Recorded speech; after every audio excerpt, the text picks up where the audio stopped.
All right, so we're diving into something I think a lot of you are curious about, conduct problems in kids and teens. I've been digging into Child Psychopathology by Mash, Wolfe, and Williams, and let me tell you, this deep dive is already fascinating. Ready to explore this together? Absolutely. This is a topic with so many layers. Right, and we're thrown right into the deep end with this case of 12-year-old Steve who stabbed his father to protect his mom from an assault. It really makes you question what bad behavior even means. Yeah, it highlights how crucial context is. Sometimes what looks like a conduct problem is actually a reaction to something even worse. Makes you think, huh? Totally. And then the book throws out this stat that conduct problems are more common than we think, but serious cases like Steve's are actually rare. Plus, the gender gap is shrinking. Apparently, girls are catching up, which is kind of surprising. Lots to unpack there. Let's start with the basics. What exactly are we talking about when we say conduct problems? Basically, think actions that are totally inappropriate for a kid's age, stuff that violates societal norms or the rights of others. So we're talking about things like lying, stealing, aggression, just constantly breaking the rules. Exactly. And it's not just your typical kid testing boundaries. For it to be a real problem, it has to be persistent, like a pattern, and it's got to be causing significant impairment in their life. Right, so like impacting their relationships, their schoolwork, putting them or others in danger, stuff like that? Exactly. And the costs of these problems are huge, not just emotionally, but also for society as a whole. The book says conduct disorder can cost over $70,000 per child over 7 years. That's a lot of resources. Whoa, that's a big number. And the book doesn't just look at this from one angle, right? We've got legal perspective, psychological, psychiatric, public health. Yeah, they all bring something unique to the table. Legally, we're talking about delinquency, kids getting in trouble with the law. Psychologists tend to see it as part of this spectrum of externalizing behaviors. And then psychiatrists get into the official diagnoses like oppositional defiant disorder, OBD, and conduct disorder, CD. Right, and the book uses these really vivid examples to illustrate the differences. Like, there's Gordon, who was so defiant he'd refuse to wear socks even when it was pouring rain. Classic ODD, right? Oh, I know that type. Always pushing back no matter what. Yep. Then we have CD, which is a whole other level. They talk about Greg, who was setting fires and even tried to suffocate his little brother. It's marked by aggression toward people and animals, property destruction, serious rule violations. That's scary stuff. And there's this even more disturbing subtype within CD with limited prosocial emotions. These kids are the ones who show no remorse, zero empathy. The book describes this 13-year-old Jason who straight up said he enjoyed hurting others and didn't care about consequences. It's a good reminder that while most kids with conduct problems don't reach that level of severity, it's still really important to recognize these traits early on. For sure. Now, one thing that surprised me was how common ODD and CD actually are. The book says lifetime prevalence is 12% for ODD and 8% for CD. I had no idea it was that high. Yeah, those numbers are higher than many people expect. And interestingly, ODD is more common in childhood, while CD rates tend to increase during adolescence. Oh, so as kids get older, the nature of the conduct problems might change. Yeah, exactly. And that old idea that boys are way more prone to these problems, well, that gender gap is shrinking fast, so girls are catching up in a way. I wonder if that means their behavior is starting to look more similar, or if something else is going on there. That's a great question. It's something researchers are still exploring, but one thing we do know is that there are two main pathways these conduct problems can take. One is called life course persistent, or LCP. These are the kids who start showing aggression and antisocial behavior early on, and unfortunately, those problems often persist into adulthood. And then there's the adolescent limited pathway, AL, where those behaviors emerge around puberty and usually die down by their 20s, right? Exactly. The book tells this story of Marcus, who was a gang member but managed to turn his life around, which is a classic example of the AL pathway in action. It reminds us that even when things get tough, change is possible. That's so important to remember. But even if those outward behaviors fade, does the book say anything about the long-term effects? Like, do those early conduct problems still have an impact on these individuals later in life? Sadly, yeah. Even when those outward behaviors fade, adults with a history of conduct problems often face other challenges. They may struggle with mental health issues, substance abuse, and forming healthy relationships. So it's not just about addressing the behavior in the moment. It's about supporting these individuals long-term. Absolutely. Now, the million-dollar question, what causes these conduct problems in the first place? It's probably not as simple as finding a single smoking gun, right? Probably not. I mean, think about all the factors that shape a person's development. It's got to be complicated. You're so right. And the book uses this powerful example of two brothers raised in the same family. One brother ends up a successful author while the other is imprisoned for murder. It really highlights the complexity of this issue. Wow, that's a stark contrast. So What are some of the pieces of this puzzle? Does the book talk about genetics? Genetics definitely play a role. They discuss this variation of the MAOA gene that's been linked to aggression, especially when combined with early maltreatment. So it's not just nature or nurture, it's how those two things interact that can make a child more vulnerable. Exactly. And then there are prenatal factors too. If a mother experiences malnutrition or uses substances during pregnancy, it can increase the risk of conduct problems in her child.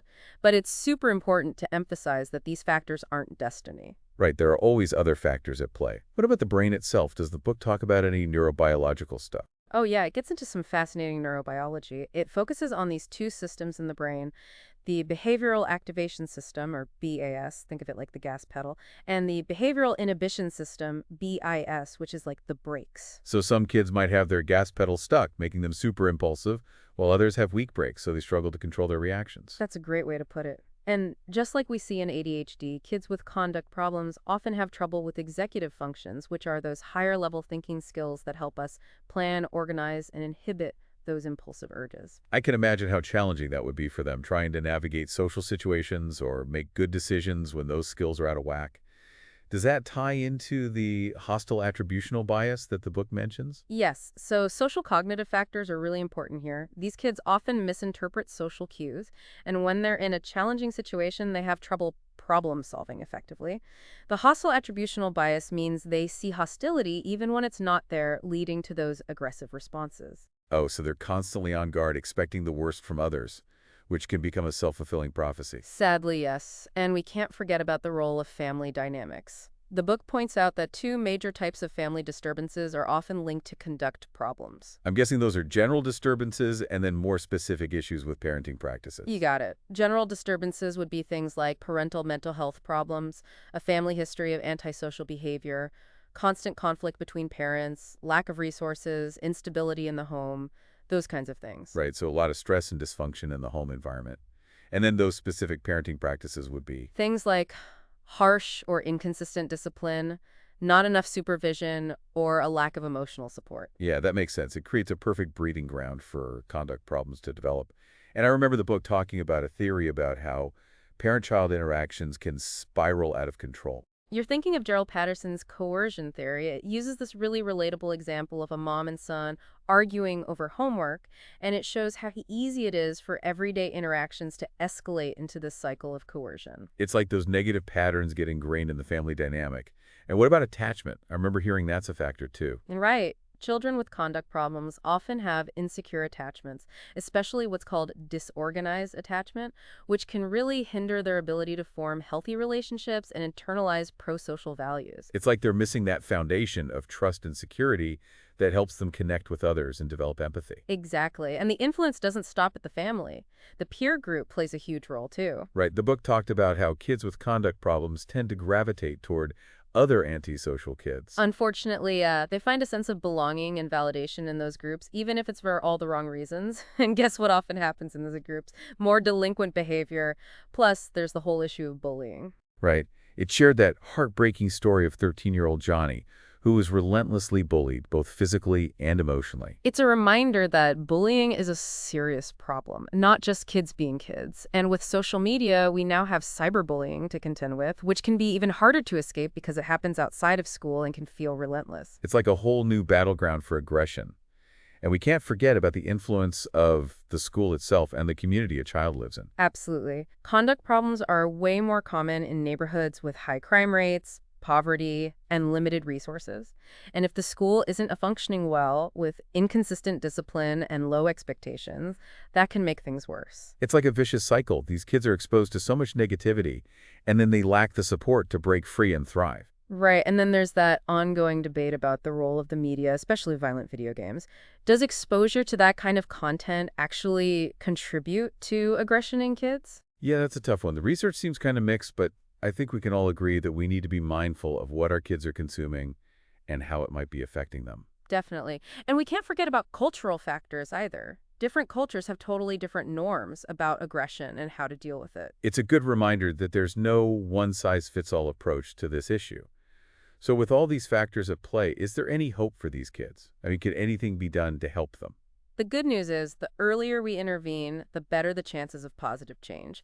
And there are a number of promising treatment approaches out there that have shown to be really effective. So early intervention is key. Absolutely. And we'll dive into those treatment approaches in more detail in the next part of our deep dive.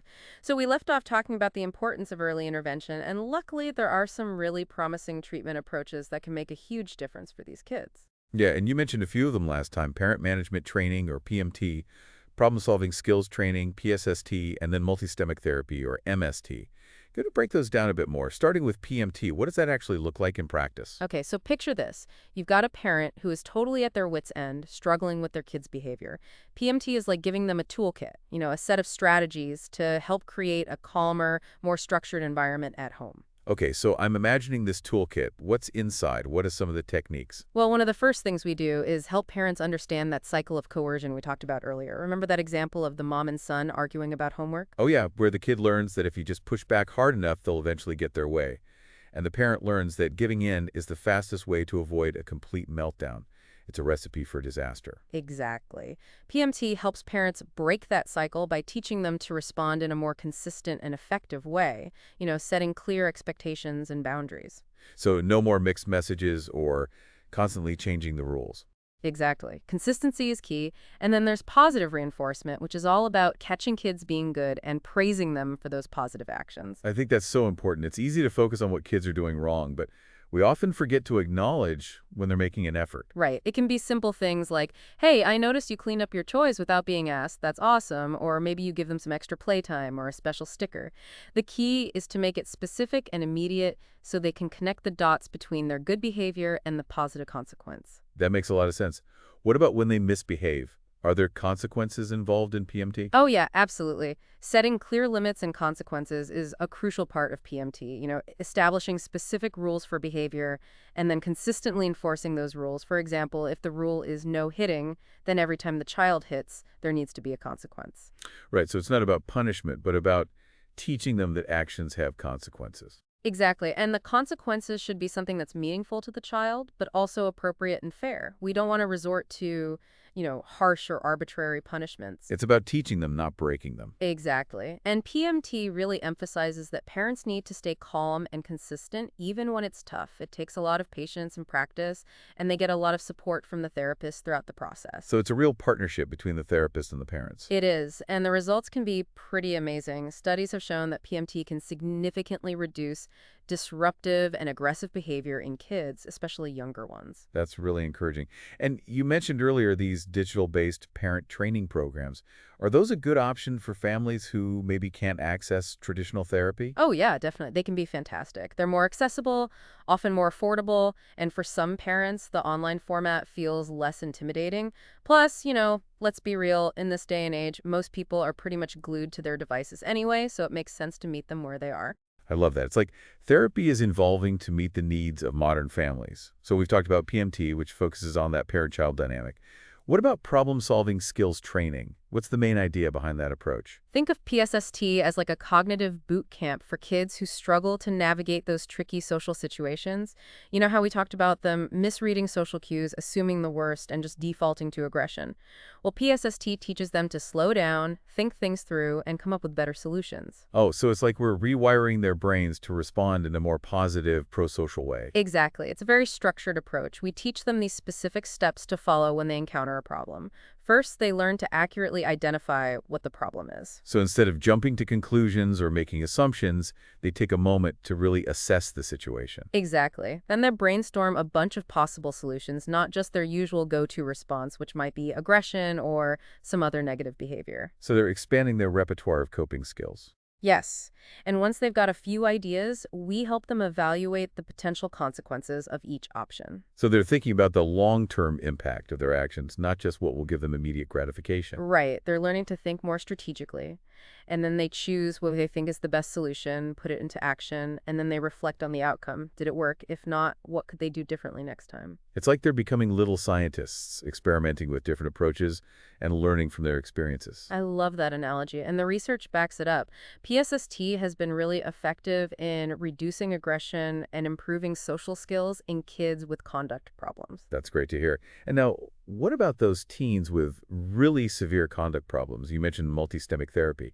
Can you tell us more about how that works? Yeah, so MST is like going all in when it comes to treating those really complex cases. It recognizes that conduct problems don't exist in a vacuum. There are all these interconnected factors in the teenager's life that are contributing to the problem.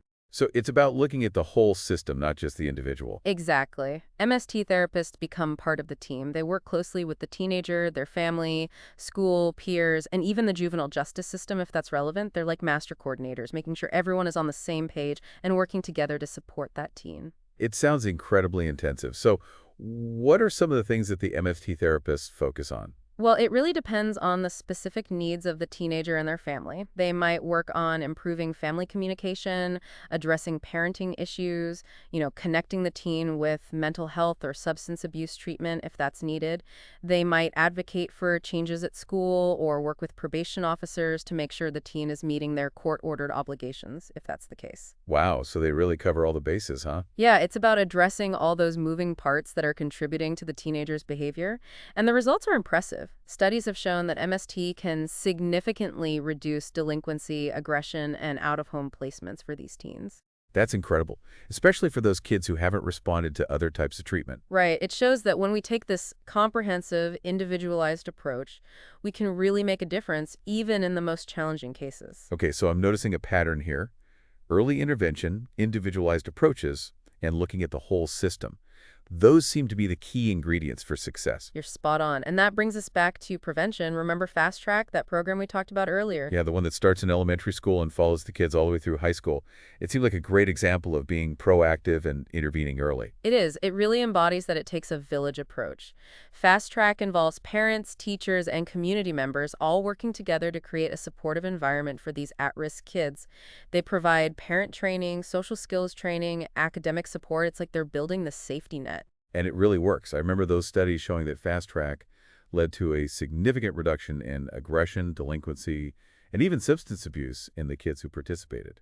It's proof that we can make a real difference in these kids' lives. Absolutely. And it just underscores how important it is to invest in early prevention programs. It's not just more effective, it's also more humane, and in the long run, more cost-effective. It's a win-win all around. Now, before we move on to our final segment, I want to touch on something we briefly mentioned before. The impact of these conduct problems on the kids themselves. It's easy to get caught up in the behaviors and forget that there's a real person behind all of that. Yes, absolutely. We can't lose sight of the human element. These kids are often hurting, and they might not know how to express that pain in healthy ways. They might be facing rejection from their peers, conflict with their families, struggles in school. So those behaviors are often a symptom of a deeper struggle. Exactly. They need to know that they're not bad kids, that they're worthy of love and support even when their behavior is challenging. And they need to know that there's hope, that things can get better, that with the right support, they can learn to manage their emotions, make better choices, build healthier relationships. You said it perfectly. Now, before we wrap up this part, I want to go back to those callous, unemotional traits or CU traits that we talked about before, the ones that can make some of these cases so difficult to treat. Yeah, those kids who seem to lack empathy, remorse, or guilt, that's always one of the more challenging aspects of this topic. And I remember you saying that traditional treatment approaches often don't work very well with these kids. That's right. Trying to appeal to their sense of empathy or guilt just doesn't work because for them, those emotions aren't really there. But luckily, there's a lot of research being done specifically on finding effective treatments for these kids. Well, that's good to hear. What are some of the strategies that they're exploring? Well, one approach that's showing a lot of promise is focusing on the benefits of prosocial behavior instead of trying to make them feel bad or guilty. We teach them how good it feels to be kind, helpful, cooperative. So it's about appealing to their self-interest, showing them that being prosocial can actually have positive consequences for them too. Exactly. We can explain how helping others, cooperating with others can lead to things they want, like, having more friends, getting more privileges, having a better reputation. And then we give them opportunities to practice those behaviors and experience those rewards. So they're learning that being good can actually be fun and rewarding. Yes. It's about building intrinsic motivation where doing the right thing becomes its own reward. Another promising approach is helping them develop emotional regulation skills. So teaching them how to recognize and name their own emotions and how to express those emotions in a healthy way. Exactly. You see, a lot of kids with QD traits struggle to even understand and manage their own emotions. They might not even realize how their actions are impacting other people. It's like they're missing that emotional intelligence piece. Yes, exactly. So we teach them how to identify their emotions, how to label them, and then find healthy ways to express them. We might use things like journaling, role playing, mindfulness exercises. So it's about helping them develop a greater sense of self-awareness and control. Exactly. And of course, we always need to look for and address any other mental health issues that might be contributing to those CU traits, things like anxiety or depression. Because sometimes those CU traits might be a way of coping with those other emotional struggles. So by addressing the underlying cause, we might see a reduction in those callous and unemotional behaviors. Exactly. Treating kids with CU traits can be challenging, but it's definitely not hopeless.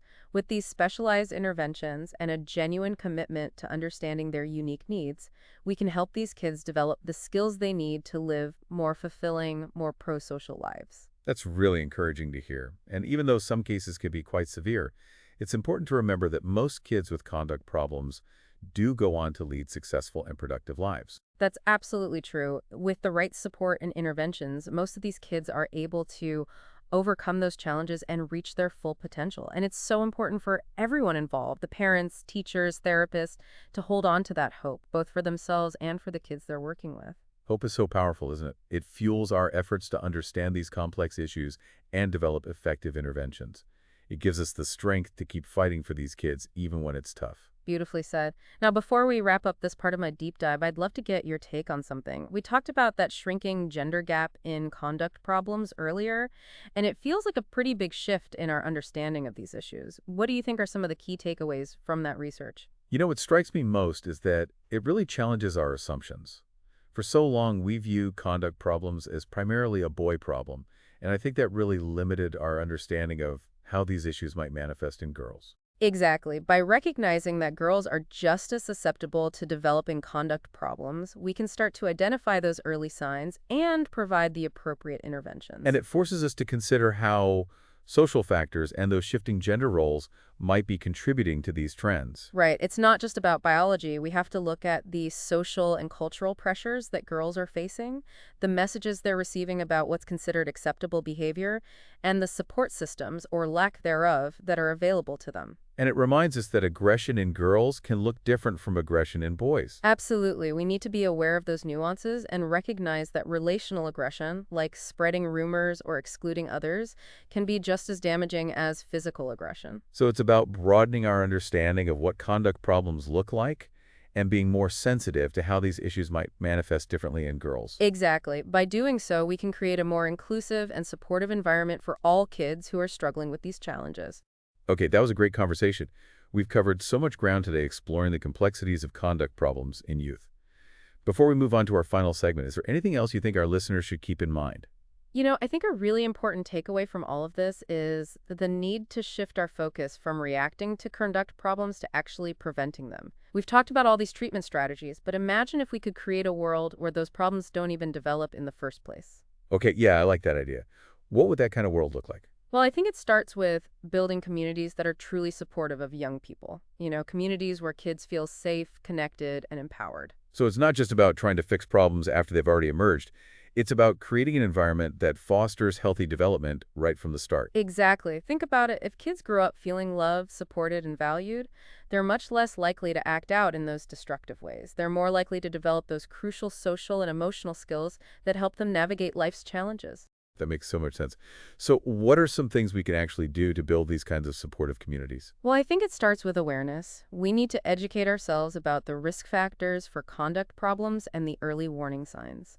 The more we understand these issues, the better equipped we are to intervene early and effectively. So parents, teachers, even just neighbors and community members, we all need to be on the lookout for those red flags, those early signs that a child might be struggling. Exactly. And we need to create spaces where kids feel safe to talk about their struggles, to express their emotions and to ask for help without feeling judged or ashamed. It's about fostering open communication and building trust so kids know they can reach out when they're struggling. Exactly. And we need to give kids opportunities to develop their social and emotional skills. I'm thinking about things like conflict resolution training, empathy building activities, and programs that teach them how to manage their emotions in a healthy way. You got it. Those are all great examples. And we can't forget the importance of positive role models. Kids need to see adults in their lives who are demonstrating prosocial behaviors, kindness, compassion, empathy, respect. Yeah, they need to see that those qualities are valued and that they can be successful without resorting to aggression or manipulation. Right. And we can't ignore those larger societal issues that contribute to conduct problems: poverty, inequality, exposure to violence. Those are the root causes that we can't just sweep under the rug. Exactly. We need to be advocating for policies and programs that create a more just and equitable society, one where all kids, no matter their background or circumstances, have a real opportunity to thrive. I love that vision. So it sounds like it really takes a multi-pronged approach to create real change, tackling these issues from every angle. Absolutely. It's not about finding this magic bullet solution. It's about building a web of support that catches those kids who are falling through the cracks and gives them the tools they need to succeed. And empowers them to make positive choices. Exactly. It's about creating a world where kids like 12-year-old Steve, those kids facing incredible challenges, have a different path, a path that leads to healing and hope. That's a beautiful way to put it. So as we wrap up this deep dive into conduct problems in youth, what's the one message you want to leave our listeners with? Here it is. Conduct problems are not a life sentence. With the right support, these kids can overcome their challenges and build a brighter future, both for themselves and their communities. Let's be that support. That's such a powerful message. And it's a call to action for all of us, whether we're parents, teachers, community leaders, or simply concerned citizens. We each have a role to play in creating that brighter future. Thank you so much for joining us on this deep dive. We hope you found it informative and empowering. And remember, understanding is always the first step towards creating a more compassionate and supportive world for all children.